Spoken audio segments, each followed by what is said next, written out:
തുമ്മൽ മാറാൻ ഒരു ഹോം റെമഡി. ഈ വെർജിൻ കോക്കനട്ട് ഓയിൽ എന്ന് പറയുന്നത് വളരെ പവർഫുൾ ആൻറ്റി ഓക്സിഡൻ്റ് ആണ്. അത് നമുക്ക് ഭക്ഷണം തന്നെ നമുക്ക് മരുന്നാകുന്ന ഒരു സംഗതിയാണ് ഈ വെർജിൻ കോക്കനട്ട് ഓയിൽ ഉപയോഗിക്കുമ്പോഴത്തേക്ക് നമുക്ക് കിട്ടുക. നമുക്കറിയാം ബ്ലഡ് ടെസ്റ്റിൽ ഈസ്നോഫിൽ കൗണ്ട് കൂടുതലുണ്ട്, അലർജി ഉണ്ട് എന്ന് നമുക്ക് മനസ്സിലാക്കാം. IgE കൂടുതലുണ്ട്, അലർജി ഉണ്ട്, അർട്ടിക്കേരിയയുടെ കാരണമുണ്ട് എന്നുള്ളത് നമുക്ക് മനസ്സിലാക്കാം. എന്താണ് അലർജി ഉണ്ടാക്കുന്നത് എന്ന് നമുക്ക് ഈ ബ്ലഡ് ടെസ്റ്റിൽ നിന്ന് അറിയത്തില്ല. ബ്രെഡ്, ബിസ്ക്കറ്റ്, മൈദ അടങ്ങിയിട്ടുള്ള സാധനങ്ങൾ, ബണ്ണ്, ഇതിനകത്തൊക്കെ ഈസ്റ്റ് ഉണ്ടാവും. അപ്പോൾ ഇതിന് അലർജിയാണെന്ന് കണ്ടെത്തിയാലേ നമുക്കത് ഒഴിവാക്കാനെങ്കിലും പറ്റുള്ളൂ. തുമ്മൽ മാറാൻ ഒരു ഹോം റെമഡി. അലർജി പല പ്രശ്നങ്ങൾ ഉണ്ടാക്കാറുണ്ട്. മൂക്കടപ്പും തുമ്മലും കണ്ണു ചൊറിച്ചിലുമായിട്ട് അത് വരാം. അലർജി ശ്വാസകോശത്തെ ബാധിക്കുമ്പോൾ ചുമ, കഫക്കെട്ട്, ശ്വാസം മുട്ടൽ, വീസിങ്, വലിവ് പോലത്തെ പ്രശ്നങ്ങൾ, അത് സ്കിന്നിൽ അർട്ടിക്കേരിയ, സ്കിൻ റാഷസ് ഒക്കെ വരാം. അപ്പോൾ ഇതിൻ്റെ ബേസിക് കാരണം അലർജി തന്നെയാണ്. ഈ അലർജിക്ക് ഹോം റെമഡി അല്ലെങ്കിൽ ചെപ്പടി വിദ്യ എന്നൊക്കെ പറയുമ്പോൾ നിങ്ങൾ തന്നെ അത്ഭുതപ്പെട്ടേക്കാം. മോഡേൺ മെഡിസിനിലെ ഒരു ഡോക്ടർ എന്തിന് അങ്ങനെ ഒരു കാര്യം പറയണമെന്ന്. ഞാൻ എപ്പോഴും മലയാളം പറയാൻ ആഗ്രഹിക്കുന്ന ഒരു ഇംഗ്ലീഷ് ഡോക്ടറാണ്. നമുക്ക് വീട്ടിൽ തന്നെ ചെയ്യാവുന്ന കാര്യങ്ങളൊക്കെ ചെയ്ത് നോക്കിയിട്ട് അതിൽ പറ്റിയില്ല എന്നുണ്ടെങ്കിൽ, അതിൻ്റെ ലൈഫ് സ്റ്റൈൽ മോഡിഫിക്കേഷൻ കൃത്യമായിട്ട് പാലിച്ചിട്ടും ശരിയായില്ല എന്നുണ്ടെങ്കിൽ നമ്മൾ കൃത്യമായിട്ടുള്ള ട്രീറ്റ്മെൻറ്റ് എടുക്കുക തന്നെ വേണം. അതിനെക്കുറിച്ചും ഞാൻ ഇതിൻ്റെ അവസാനം പറയുന്നതാണ്. നമുക്ക് ആദ്യം ഈ അലർജിക്ക്, തുമ്മലിന്, നിർത്താതെയുള്ള മൂക്കൊലിപ്പിന്, മൂക്കടപ്പിന് വീട്ടിൽ ചെയ്യാവുന്ന ഒരു ഹോം റെമഡി. അത് നല്ല അത്യുഗ്രൻ ടേസ്റ്റുള്ള ഒരു ഹെൽത്ത് ഡ്രിങ്കും കൂടിയാണ്. അപ്പോൾ അതിന് ചെയ്യേണ്ട എന്തൊക്കെ സാധനങ്ങളാണ്, ചേരേണ്ടത് എന്തൊക്കെയാണ് എന്നുള്ളത് നമുക്ക് നോക്കാം. ഇതിൽ വേണ്ടത് തുളസി ഇല, മഞ്ഞൾപ്പൊടി, നെല്ലിക്ക, തേൻ, വെർജിൻ കോക്കനട്ട് ഓയിൽ, ആവശ്യത്തിന് വെള്ളം, സ്വല്പം ഉപ്പ്. അപ്പോൾ തുളസിയിലേക്ക് എത്ര വേണമെന്നുള്ളത് നമുക്ക് തന്നെ തീരുമാനിക്കാം. നമുക്കറിയാം അതിൻ്റെ ടേസ്റ്റ് എത്രത്തോളം എന്നുള്ളത്. അതൊരു 4-5 തുളസി ഇല എടുക്കാം. അതുപോലെ മഞ്ഞൾപ്പൊടി ആണെങ്കിലും ആവശ്യത്തിന് എടുക്കുക. വെർജിൻ കോക്കനട്ട് ഓയിൽ 2 ടീസ്പൂൺ മതിയാവും. ഈ വെർജിൻ കോക്കനട്ട് ഓയിൽ എന്ന് പറയുന്നത് വളരെ പവർഫുൾ ആൻറ്റി ഓക്സിഡൻ്റ് ആണ്. അത് നമുക്ക് ഭക്ഷണം തന്നെ നമുക്ക് മരുന്നാകുന്ന ഒരു സംഗതിയാണ് ഈ വെർജിൻ കോക്കനട്ട് ഓയിൽ ഉപയോഗിക്കുമ്പോഴത്തേക്ക് നമുക്ക് കിട്ടുക. അത് സ്കിന്നിൻ്റെ ആർട്ടിക്കേരിയ, സ്കിൻ അലർജി പോലുള്ള പ്രശ്നങ്ങൾക്കും അത് നല്ലൊരു പ്രതിവിധിയാണ്. നെല്ലിക്ക, നമുക്ക് 2-3 നെല്ലിക്ക അതെടുക്കാം. നെല്ലിക്ക എത്ര ചേർത്താലും നല്ലതാണ്. അതിൻ്റെ ചവർപ്പ് മാത്രമേ ഇച്ചിരി പ്രശ്നം ഉണ്ടാകത്തുള്ളൂ. പിന്നെ അതിൻ്റെ ചവർപ്പ് മാറ്റാനാണ് നമ്മൾ തേൻ ആഡ് ചെയ്യുന്നത്. ഉപ്പ് ഒത്തിരി ചേർക്കരുത്, 1-2 നുള്ളു മതി. അത് നമുക്ക് ആവശ്യത്തിന് ചേർക്കാം എന്ന് പറയാം. എന്നിട്ട് ഇത്രയും ചേർത്തതിന് ശേഷം മിക്സിയിലിട്ട് അടിക്കുക. നെല്ലിക്കയുടെ കുരു കളഞ്ഞിട്ട് ചേർക്കാന്നുള്ളത് പ്രത്യേകം ഓർമ്മിപ്പിക്കേണ്ടതില്ലല്ലോ. അപ്പോൾ മിക്സിയിൽ ഇത് നല്ലപോലെ അങ്ങ് അടിച്ചെടുക്കുക. അപ്പം നല്ലൊരു ജ്യൂസായിട്ട് നമുക്ക് കിട്ടും. ഇതിന് നല്ല ടേസ്റ്റുമാണ്. ഈ നമ്മൾ തേൻ ചേർക്കുന്നതുകൊണ്ട് തന്നെ അതിന് നല്ലൊരു മധുരമുണ്ട്. ഉപ്പിൻ്റെ ഒരു ചെറിയ ഉപ്പ് രസം ഉണ്ടാവും. പിന്നെ നെല്ലിക്കയുടെ സുഖം നകരുന്ന, നമ്മൾ നെല്ലിക്കയുടെ സ്വഭാവം തന്നെ അറിയാം, അത് ആദ്യം ചവർക്കുമെങ്കിലും പിന്നീട് മധുരിക്കുന്ന സാധനമാണ് എന്നുള്ളത്. അപ്പോൾ ഈ സാധനം കഴിക്കുമ്പോഴത്തേക്കും നമ്മുടെ അലർജി ഒത്തിരി കുറയുന്നതായിട്ട് നമുക്ക് കാണാം. അത് രാവിലെ വൈകുന്നേരം ഓരോ ഗ്ലാസ് കുടിച്ചെന്നാലും കുഴപ്പമില്ല. ഇനി പറ്റിയില്ലെങ്കിൽ രാത്രി മാത്രം ഒരു ഗ്ലാസ് കുടിച്ച് നോക്കുക. അത് നമ്മുടെ ആകെ മൊത്തമുള്ള ഇമ്മ്യൂണിറ്റി വർദ്ധിപ്പിക്കുന്നതിനും ആൻറ്റി ഓക്സിഡൻറ്റ് പ്രോപ്പർട്ടിക്കും ഒക്കെ അത് വളരെ നല്ലതാണ്.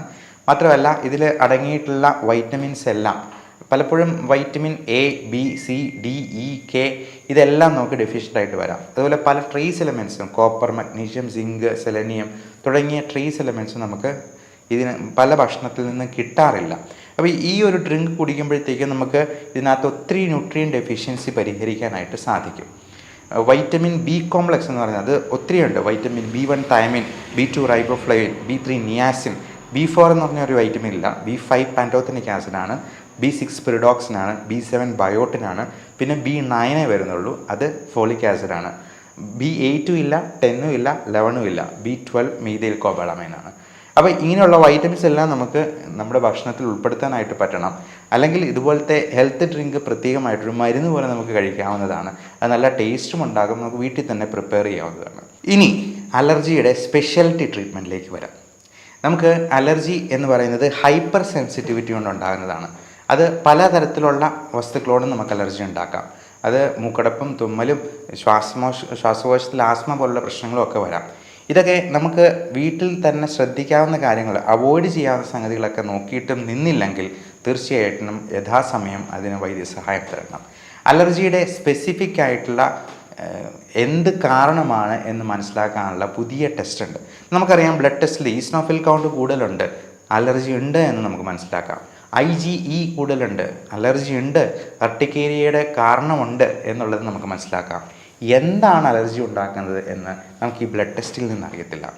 അതിന് വേണ്ടിയിട്ടുന്ന ടെസ്റ്റാണ് സ്കിൻ പ്രിക്ക് ടെസ്റ്റ് എന്ന് പറയും. അതായത് നമ്മൾ 72 അലർജൻസിൻ്റെ ഒരു പാനൽ നമ്മൾ ഓരോ പഞ്ച് കൊടുത്ത്, അത് നമ്മൾ കുത്തി നോയിക്കൊന്നുമില്ല, ജസ്റ്റ് ഒരു പോറൽ ഏൽപ്പിക്കത്തുള്ളൂ. അപ്പം നമ്മൾ കോളം വരച്ച് കയ്യിലിങ്ങനെ മാർക്ക് ചെയ്ത് ഓരോരോ അലർജൻസ് ആയിട്ട് നമുക്ക് വയ്ക്കും. ഈ 72 എന്നുള്ളത് നമുക്ക് വേണമെങ്കിൽ കൂട്ടാം. നമുക്ക് സംശയമുള്ള വേറെ എന്തെങ്കിലും ഭക്ഷണ പദാർത്ഥങ്ങളുണ്ടെങ്കിൽ അതിൻ്റെ അലർജൻസും കൂടെ നമുക്കിതിൽ ആഡ് ചെയ്യാം. എന്നിട്ട് ഓരോന്നിൻ്റെയും റിയാക്ഷൻ നമ്മൾ നോക്കുവാണ്. അപ്പോൾ കൃത്യം നമുക്ക് മനസ്സിലാക്കാൻ പറ്റും ഇന്നതാണ് അലർജി എന്നുള്ളത്. പലപ്പോഴും നമ്മളത് അറിയാതെ പല ഭക്ഷണങ്ങളും കഴിക്കാറുണ്ട്. ഉദാഹരണത്തിന് ഗോതമ്പ്, പാല്. കഴിഞ്ഞ ദിവസം ഒരു വൈദ്യന് ചെയ്തപ്പോൾ അതായത് ഈസ്റ്റ് അലർജിയാണെന്ന് കണ്ടെത്തി. അപ്പോൾ ഈസ്റ്റൊക്കെ നമ്മൾ പോലും അറിയാതെ നമ്മുടെ ഉള്ളിൽ പോകുന്ന സാധനമാണ്. അത് അപ്പം അല്ലെങ്കിൽ ബ്രെഡ്, ബിസ്ക്കറ്റ്, മൈദ അടങ്ങിയിട്ടുള്ള സാധനങ്ങൾ, ബണ്ണ്, ഇതിനകത്തൊക്കെ ഈസ്റ്റ് ഉണ്ടാവും. അപ്പോൾ ഇതിന് അലർജിയാണെന്ന് കണ്ടെത്തിയാലേ നമുക്കത് ഒഴിവാക്കാനെങ്കിലും പറ്റുള്ളൂ. ഇനി ഒഴിവാക്കാൻ തീരെ പറ്റാത്ത ചില സംഗതികളുണ്ട്, 100% പ്രാക്ടിക്കൽ അല്ലാത്തത്. ഉദാഹരണത്തിന് പൊടി, ഡസ്റ്റ് മൈറ്റ്സ് എന്ന് പറയുന്നത് ഒത്തിരി അലർജി ഉണ്ടാക്കുന്ന സംഗതിയാണ്. അത് തന്നെ പല വെറൈറ്റി ഉണ്ട്. അതുപോലെ കൊതുക്, മോസ്കിറ്റോ ബൈറ്റ്, അത് ഒത്തിരി പേർക്ക് അലർജി കാണാറുണ്ട്. പാറ്റ, നമ്മൾ എത്ര ശ്രമിച്ചെന്നാലും ചിലപ്പോൾ പാറ്റ കയറിയെന്നിരിക്കാം. പല ജീവികളുടെ വിസർജ്യം എല്ലാം അലർജി ഉണ്ടാകുന്നതാണ്. അപ്പോൾ ഇതൊക്കെ നമ്മൾ എന്താ ചെയ്യുക, ഇമ്മ്യൂണോതെറാപ്പി എന്ന് പറയുന്ന പുതിയ ലെവൽ ഓഫ് ട്രീറ്റ്മെൻ്റ് ഉണ്ട്. ആ ട്രീറ്റ്മെൻറ്റ് വഴി നമുക്ക് ഈ അലർജി മിക്കവാറും ആൾക്കാരിൽ 90% വരെ മാറ്റാൻ പറ്റും. അതിന് പക്ഷേ ഒരു സ്പെസിഫിക് ഏജ് ഗ്രൂപ്പ് ഉണ്ട്. നമ്മൾ ഒത്തിരി പ്രായമായവരിൽ ഈ ഡീസെൻസിറ്റൈസേഷൻ മെത്തേഡ് നമുക്ക് കൊടുക്കാൻ പറ്റില്ല. ഒരു 50 വയസ്സ് വരെ അതിന് അനുയോജ്യമായ പ്രായം എന്ന് പറയാം, ഏറിയാൽ ഒരു 60 വയസ്സ് വരെ. എന്നാലും എത്ര വയസ്സുള്ളവർക്കും നമുക്ക് ഈ സ്കിൻ പ്രിക്ക് ടെസ്റ്റ് ചെയ്ത് എന്തിനാണ് അലർജി എന്നുള്ളത് കണ്ടുപിടിക്കാം. പക്ഷേ ഇമ്മ്യൂണോതെറാപ്പി കൊടുക്കാൻ ഒത്തിരി പ്രായമായി കഴിഞ്ഞാൽ സാധിക്കില്ല. അതുകൊണ്ട് കൊച്ചുകുട്ടികൾക്കും ചെറുപ്പക്കാർക്കുമൊക്കെ ഏറ്റവും അനുയോജ്യമായിട്ടുള്ള കാര്യം ഇമ്മ്യൂണോതെറാപ്പിയാണ്. അല്ലെങ്കിൽ എന്തിനു വേണമെങ്കിലും അലർജി അവർക്ക് എപ്പോൾ വേണമെങ്കിലും ജീവിതത്തിൽ ഉണ്ടാകാം. അത് സൂര്യന് കീഴേ എന്നായിരുന്നു പണ്ട് പറഞ്ഞുകൊണ്ടിരുന്നത്. പക്ഷേ ഞാൻ പറയാം, സൂര്യൻ ഉൾപ്പെടെ എന്തിനും അലർജി ഉണ്ടാക്കാം. കാര്യം പല സ്ത്രീകൾക്കും ഫോട്ടോ സെൻസിറ്റിവിറ്റി, സ്കിന്ന് അലർജി ഈ സൂര്യ വെളിച്ചത്തിൽ നിന്നുണ്ടാകാറുണ്ട്. അവർ ബ്ലൗസ് ഇടുന്ന ഭാഗം ഒഴിച്ച് ബാക്കി എല്ലായിടത്തും ഭയങ്കര പിഗ്മെൻറ്റേഷനും ചൊറിച്ചിലും പ്രശ്നങ്ങളും ഒക്കെ ആയിരിക്കും. അത് അവരുടെ ബ്ലൗസ് ഇട്ടിരിക്കുന്ന ഭാഗം തന്നെ കൃത്യമായിട്ട് അറിയാം. അവർ തന്നെ പറയാറുണ്ട്, എൻ്റെ മുഖത്തിന് മൊത്തം കരുവാളിപ്പ, എന്നാലും എൻ്റെ ശരീരം നല്ല വെളുത്തായിരിക്കുന്നു ഡോക്ടറെന്ന്. അപ്പോൾ ഇങ്ങനെയുള്ള സങ്കടങ്ങൾ ഒത്തിരി പേർക്കുണ്ട് എന്നുള്ളത് കൊണ്ട് ഈ ഡെർമറ്റ് സൈക്കാട്രി എന്ന് പറയുന്നൊരു ബ്രാഞ്ച് തന്നെയുണ്ട് ഈ സ്കിൻ അലർജിയിൽ ഉണ്ടാകുന്ന മാനസിക പ്രശ്നങ്ങളെ പ്രത്യേകം അഡ്രസ്സ് ചെയ്യാനായിട്ട്. പ്രത്യേകിച്ചും സോറിയാസിസ് പോലുള്ള അസുഖങ്ങൾ, ഇതിനൊക്കെ ഫലപ്രദമായിട്ടുള്ള ഹോം റെമഡീസ് ഉണ്ട്. അത് ഞാൻ നേരത്തെ സോറിയാസിസിൻ്റെ ഒരു ഹോം റെമഡി പറഞ്ഞിട്ടുണ്ട്. അതുപോലെ കരിമംഗല്യത്തിന് ഉള്ള ഫേസ് പാക്കുകളുണ്ട്, നമുക്ക് വീട്ടിൽ തന്നെ പ്രിപ്പയർ ചെയ്യാവുന്നത്. ഇതിൽ നിന്നില്ല എന്നുണ്ടെങ്കിൽ, ലൈഫ് സ്റ്റൈൽ മോഡിഫിക്കേഷനും കൊണ്ടും ഫലവത്തായില്ലെങ്കിൽ നമ്മൾ യഥാസമയം കൃത്യമായിട്ടുള്ള ട്രീറ്റ്മെൻറ്റ് എടുക്കണം. അത് അലോപ്പതി തന്നെ വേണമെന്ന് ഒരു നിർബന്ധവും ഇല്ല. ആയുർവേദമാണെങ്കിലും ഹോമിയോപ്പതി ആണെങ്കിലും ഒരു കുഴപ്പമില്ല. പക്ഷേ രജിസ്റ്റേർഡ് മെഡിക്കൽ പ്രാക്ടീഷണറുടെ അടുത്ത് തന്നെ പോയി ട്രീറ്റ്മെൻറ്റ് എടുക്കുക. കാരണം നമ്മളെക്കാൾ വിദ്യാഭ്യാസം കുറഞ്ഞ ഒരാളുടെ അടുത്ത് പോയി ചികിത്സ തേടുന്നതിൽ പരം ഒരു മണ്ടത്തരം വേറെയില്ല. അതിനാണ് നമ്മുടെ നാട്ടിലെ നിയമങ്ങളുള്ളത്. ഇതെല്ലാം ലൈസൻസ്ഡ് ജോബ്സ് ആണ്. അപ്പോൾ കൃത്യമായിട്ടുള്ള ട്രീറ്റ്മെൻറ്റ് കൃത്യ വ്യക്തിയുടെ അടുത്ത് തന്നെ പോയി എടുക്കാനായിട്ട് ശ്രമിക്കുക. ഇതിൽ എല്ലാ വൈദ്യശാസ്ത്ര ശാഖയിലും അവരുടേതായ ട്രീറ്റ്മെൻറ്റ് ഉണ്ടാകും. അത് കൃത്യമായിട്ടുള്ള നിയമസാധ്യതയോടുകൂടിയുള്ള ചികിത്സാ മാർഗം തന്നെ സ്വീകരിക്കാനായിട്ട് പ്രത്യേകം ഓർമ്മിച്ചുകൊള്ളുന്നു. നന്ദി.